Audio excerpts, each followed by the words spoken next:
Paula sudah mengirimkan surat pencabutan kuasanya kepada kami, kantor Yuking & Co. Attorneys at Law. Jadi terhitung sejak Paula menyampaikan pencabutan surat kuasa, tentu Paula mungkin sudah menunjuk advokat yang lain.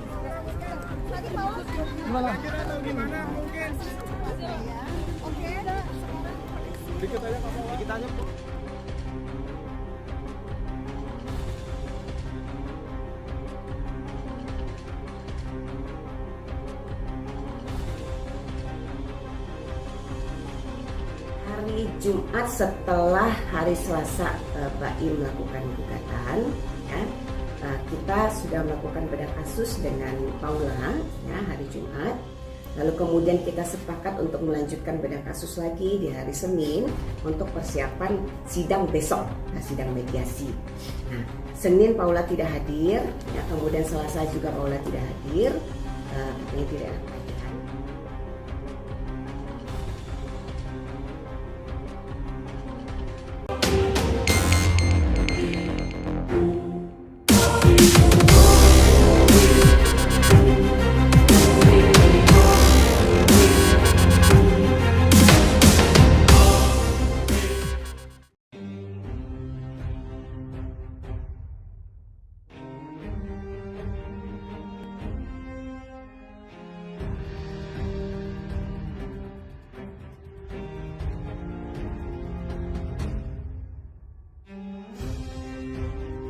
Prahara rumah tangga pasangan selebritis Baim Wong dan Paula Verhoeven belakang ini benar-benar telah menjadi sorotan publik. Selain tengah berada di ujung tanduk rumah tangga keduanya, dikabarkan pula telah diusik kehadiran orang ketiga dan besok agenda perdana sidang perceraian Baim Wong dan Paula Verhoeven akan digelar di Pengadilan Negeri Jakarta Selatan.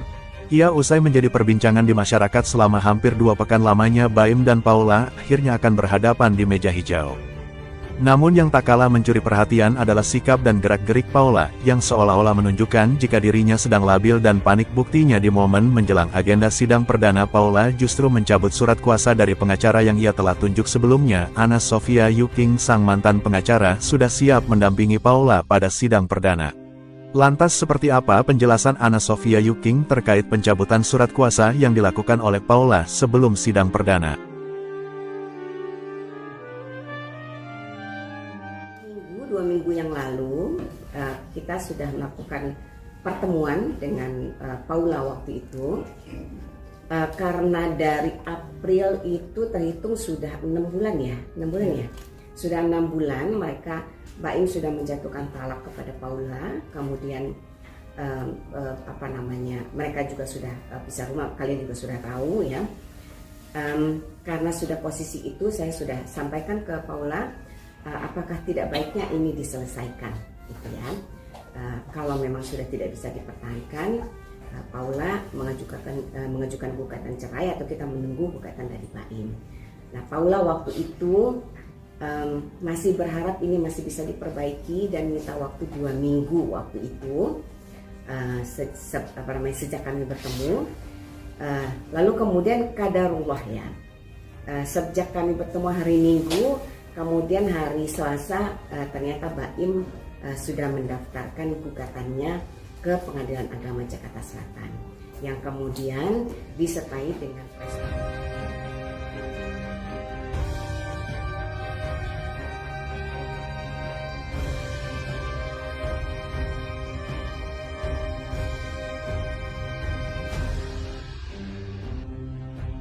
Hari Jumat setelah hari Selasa Baim melakukan gugatan, ya, kita sudah melakukan bedah kasus dengan Paula, ya, hari Jumat.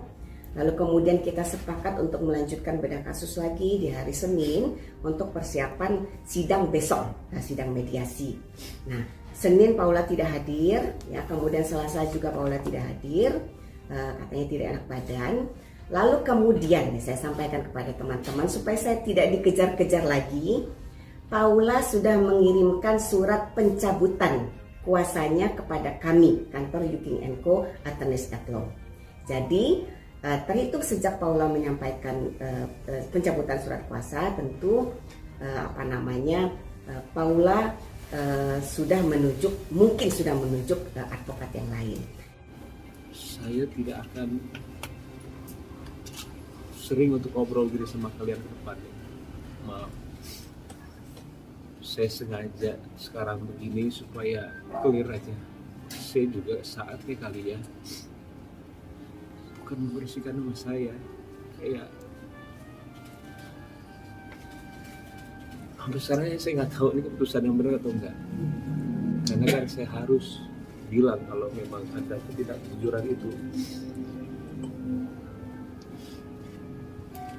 Cuma saya minta maaf sama wartawan. Saya juga tahu pekerjaan kalian. Kalau saya nggak mau dibaca, saya kasih ruang saya. Meskipun ya saya beritahukan, pencabutan surat kuasa itu bukan surat kuasa yang sudah terdaftar di pengadilan untuk sidang besok. Karena sebenarnya kuasa kita sudah didaftar ke pengadilan dan besok kita sebenarnya sudah siap sidang. Tapi Paula mencabut surat kuasa yang per April. Tapi apapun itu sebenarnya hanya masalah teknis saja ya. Mungkin nanti untuk pengadilan, untuk proses peradilan besok advokatnya perlu surat pencabutan yang mencabut kuasa kami yang untuk sidang besok ya, untuk kuasa kami yang per Oktober ini. Tapi pada prinsipnya saya harus beritahukan bahwa intinya Paula sudah mencabut kuasanya kepada kami dan waktu itu Paula menyampaikan sudah menunjuk kuasa hukum yang lain.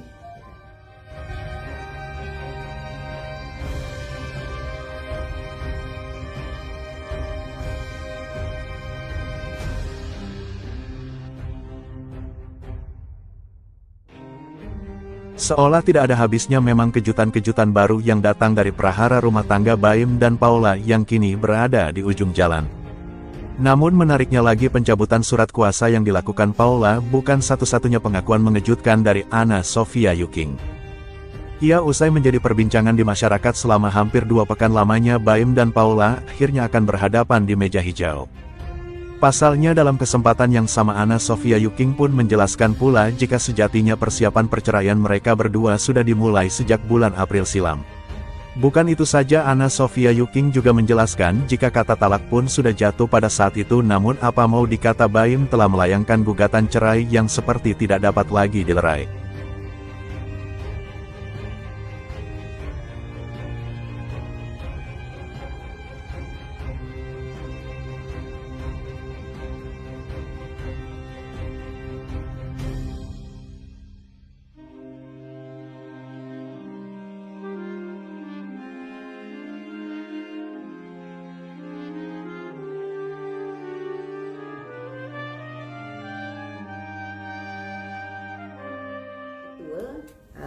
Paula merupakan klien kami ya yang sudah datang ke kantor kami itu per April ya.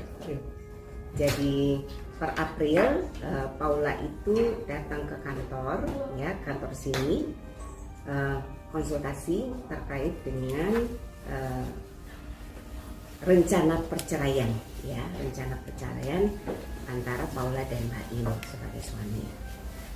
Proses konsultasi itu sudah berjalan, lalu kemudian di bulan Mei ya, Paula kemudian memberikan kuasa kepada kami untuk membantu menyelesaikan persoalan rumah tangga mereka antara Paula dan Baim yang memang pada waktu itu sudah sampai tahap siap-siap untuk bercerai ya, tapi Paula berharap waktu itu memang supaya ini tidak terjadi, masih bisa diperbaiki hubungannya. Waktu ya, kami selaku tim kuasa hukum sudah melakukan upaya yang luar biasa ya, melakukan proses komunikasi juga dengan pihak Baim melalui salah satu tim lawyernya. Kita sudah sampaikan ya bahwa kalaupun memang perkawinan ini sudah tidak bisa dipertahankan, baiknya dilakukan suatu proses perceraian yang baik-baik.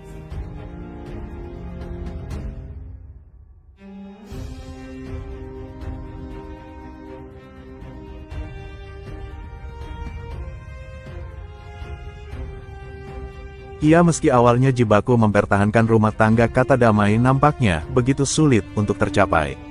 Apalagi Baim Wong seperti menunjukkan sikap bahwa rumah tangganya dengan Paula sulit untuk dilanjutkan, buktinya alih-alih memilih damai, Baim justru melayangkan gugatan cerai dan meluapkan semua luka dalam konferensi persnya bersama Fahmi Bahmid sang pengacara. Konferensi pers Baim tentunya sampai ke telinga pihak Paula, namun mereka memilih bungkam ketimbang ikut buka suara. Lantas apa yang membuat pihak Paula mengambil keputusan itu?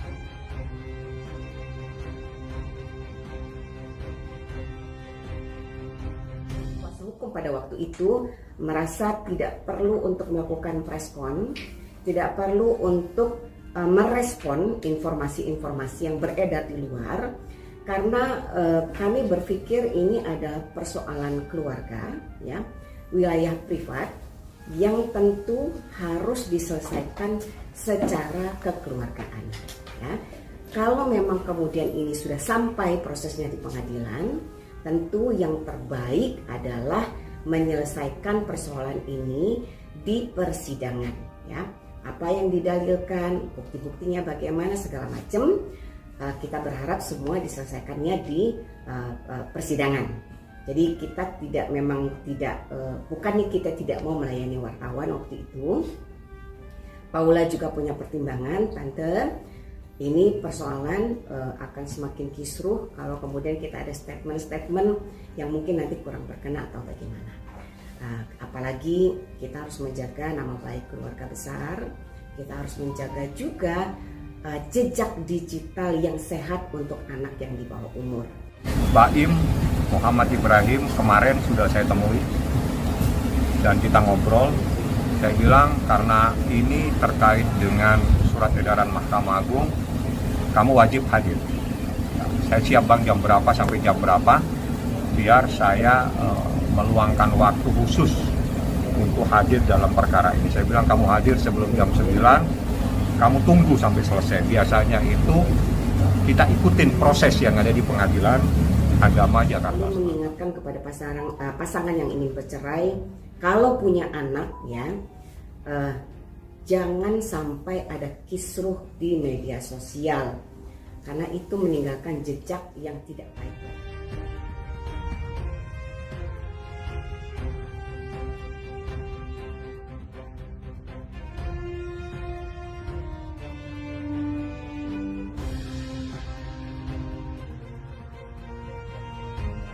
Tidak dapat dipungkiri, memang walaupun berlandaskan alasan begitu mulia, karena enggak melibatkan orang banyak dan meninggalkan jejak digital yang kekal, sikap diam Paula membuat publik bertanya-tanya. Apalagi sederet sahabat Baim Wong mengambil langkah yang begitu berbeda bagai langit dan bumi, dan tidak hanya itu, identitas sosok orang ketiga yang digadang-gadang menjadi akar permasalahan mereka berdua lambat laun semakin meruncing. Ia berdasarkan pengakuan sederet sahabat Baim, sosok N itu merupakan orang dekat sekaligus rekan kerjasama Baim dalam salah satu bisnisnya.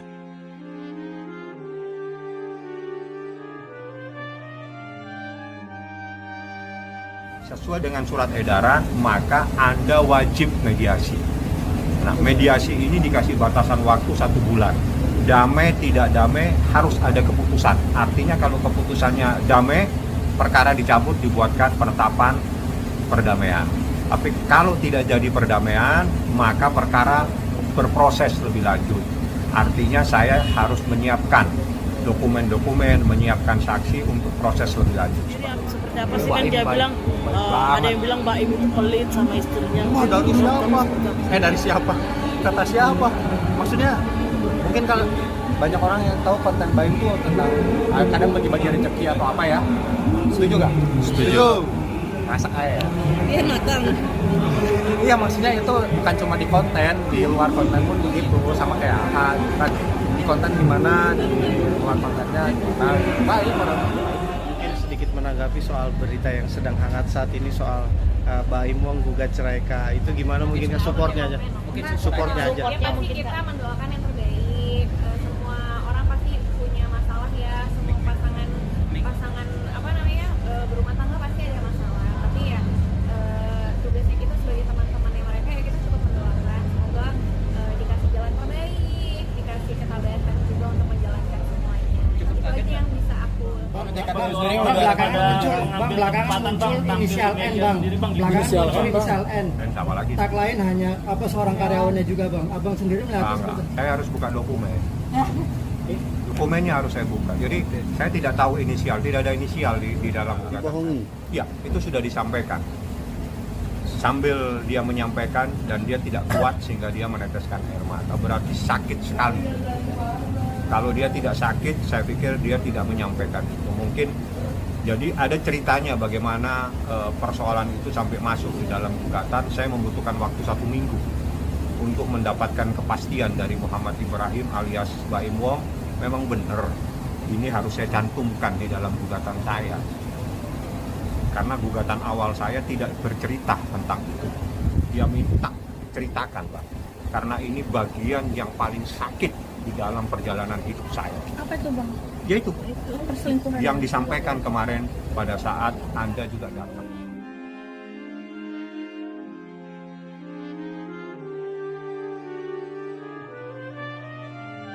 Terlepas dari apa yang sebenarnya terjadi di belakang layar, kini nasi sudah menjadi bubur, apalagi proses perceraian Baim Wong dan Paula Verhoeven akan memasuki babak yang baru esok hari. Namun yang menjadi perhatian masyarakat adalah sikap berdua pihak yang berbeda 180 derajat, di mana pihak Paula Verhoeven terlihat labil sampai memutuskan untuk mencabut surat kuasa dari pengacara Baim Wong, justru menunjukkan yang sebaliknya. Ketika ditemui menjelang sidang perdana, Fahmi Bahmid selaku kuasa hukum Baim menjelaskan jika kliennya sudah 100% siap menghadapi persidangan esok hari. Ia pun memberikan janji jika Baim Wong akan hadir secara langsung dalam agenda tersebut.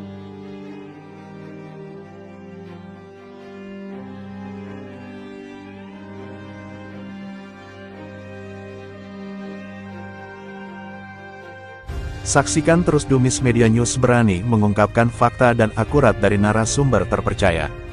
Dan jangan lupa untuk like, subscribe dan juga share channel YouTube Broadcast Duta Entertainment.